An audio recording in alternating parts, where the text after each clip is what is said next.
صحابہ سے ایک دن حضور نے فرمایا طوبی لمن رآنی وآمن بی، کہ اس شخص کو مبارک ہو جس نے مجھے دیکھا اور میرے اوپر ایمان لایا۔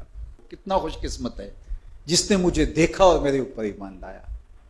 تو صحابہ بہت خوش ہوئے، لیکن حضور نے پھر دوسری بات فرمائی، وطوبی سبع مرات من لم یرانی وآمن بی، اور اس کو 7 مبارکیں ہوں جس نے مجھے نہیں دیکھا پھر بھی ایمان لایا۔ کہا اس کو 7 مبارکیں۔ یار چاند سامنے ٹکڑے ہوتے ہوئے دیکھ کر ایمان لانا بڑی بات ہے، اگرچہ ابو جہل پھر بھی نہیں مانا تھا، لیکن ایک چیز دیکھی نا، حضور کا چہرہ دیکھا اور پتھروں سے چشمے پھوٹتے دیکھے، انگلیوں سے چشمے بہتے دیکھے، اور جو ہے وہ سورج کو پلٹتے دیکھا، درختوں کو سلامی دیتے ہوئے دیکھا، کھجوروں کو۔ کیا منظر تھا کہ ایک اعرابی آیا اور کہنے لگا حضور میں تو آپ کو اللہ کا رسول تھا مانوں گا، یہ جو درخت پہ لٹکتی ہوئی کھجوروں کے خوشے ہیں یہ گواہی دیں کہ آپ اللہ کے رسول ہیں۔ اللہ اکبر۔ تو حضور نے خوشوں کی طرف اشارہ کیا تو وہ ٹوٹ کے حضور کے قدموں میں آ گئے،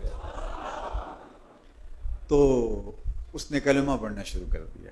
تو وہ کیسے منظر تھے، اقبال نے کہا نا خوشا وہ وقت کے طیبہ مقام تھا ان کا، خوشا وہ وقت کے دیدار عام تھا ان کا، وہ ایک وقت تھا۔ تو کہا طوبی لمن رآنی وآمن بی، اس شخص کو مبارک ہو جس نے مجھے دیکھا اور میرے اوپر ایمان لایا، اور فرمایا اس شخص کو 7 مبارکیں ہوں جس نے مجھے دیکھا بھی نہیں ہوگا لیکن پھر بھی میرے اوپر ایمان لائے گا۔ اللہ اکبر۔ وہ ہم تربوز لینے جاتے ہیں نا، جب ہم چھوٹے ہوتے تھے، اب تو کبھی لینے نہیں گئے، اس وقت 3 روپے 4 روپے کا ہوتا، یہ 3 روپے کا ہے۔ تو ہم کہتے اچھا اس کو وہ ٹکی وغیرہ لگا دیں، کہتے نہیں ٹکی لگا کے اگر لیں گے تو پھر 5 روپے کا ہوگا، ہمارے پہ یقین کریں گے تو لے جاؤ 4-3 روپے کا، لیکن جب ہم چیک کر کے دیں گے تو پھر قیمت اس کی زیادہ ہوگی۔ تو دیکھ کر کہا کہ اس کی قیمت یہ ہے، اور جو صدیوں بعد میں آئیں گے دیکھا بھی نہیں ہوگا، تو کہا 7 مرات، ان کو 7 مبارکیں ہوں۔ تو یہ 7 مبارکیں حضور کی جانب سے وصول کیجئے اور خوشی کا اظہار کیجئے، اور اپنی زندگی اسی خوشی میں تقوی کے نور سے مالا مال رکھیے۔ ہم یہاں ایک ایک لمحہ، ایک ایک ساعت، ایک ایک حرکت، ایک ایک سکنت کے جواب دیں۔ ثم لتسألن یومئذ عن النعیم، اس دن ایک ایک نعمت کے بارے میں ہم سے سوال ہونا ہے، پوچھا جانا ہے۔ اس لیے اپنے سارے معاملات کو مرتب رکھیں، منظم رکھیں، تو اللہ ہمیں قلب کی طہارتیں، روح کی پاکیزگیاں، سوچوں کی عفتیں اور دامن کی پارسائیاں نصیب فرمائے۔ یہ مختصر زندگی اس کی یاد میں گزرے، اس کے ذکر میں گزرے، اس کی محبت میں گزرے۔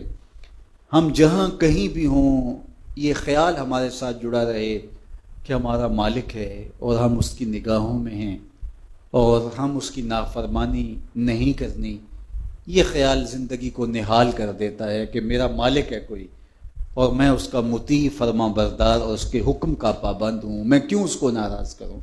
تو تقوی اسی احساس کا نام ہے کہ میرا مالک مجھ سے ناراض نہ ہو جائے۔ علماء نے بڑی خوبصورت بات یہاں لکھی کہ جو کہا گیا اتقوا اللہ، اللہ سے ڈرو، تو کہتے ہیں کہ یہ تو عجیب بات ہے کہ بندہ جس سے ڈرتا ہے اس سے نفرت بھی کرتا ہے۔ سانپ سے، چور سے، ڈاکو سے، لٹیرے سے ہم ڈر بھی رہے ہوتے ہیں، لیکن اگر وہ ہمارے ہتھے اس طرح چڑھ جائے کہ ہم اپنے آپ کو محفوظ سمجھ لیں تو ہم اس کو چھوڑتے بھی نہیں۔ تو بندہ جس سے ڈرتا ہے اس سے نفرت کرتا ہے، لیکن یہ کیسا ڈر کہ اللہ سے ڈرتا بھی اور اس سے محبت بھی کرتا ہے۔ تو کہا باقیوں سے ڈرتا ہے ان کے گزند کی وجہ سے، اور اللہ سے ڈرتا ہے اس کی ناراضگی کی وجہ سے۔ بندہ جس سے محبت کرتا ہے اس کی ناراضگی سے ڈرتا نا، روٹھ نہ جائے، ناراض نہ ہو جائے، میری زندگی تو اس کی خوشیوں سے ہے، تو یہ روٹھ گیا تو میری زندگی زندگی رہے گی۔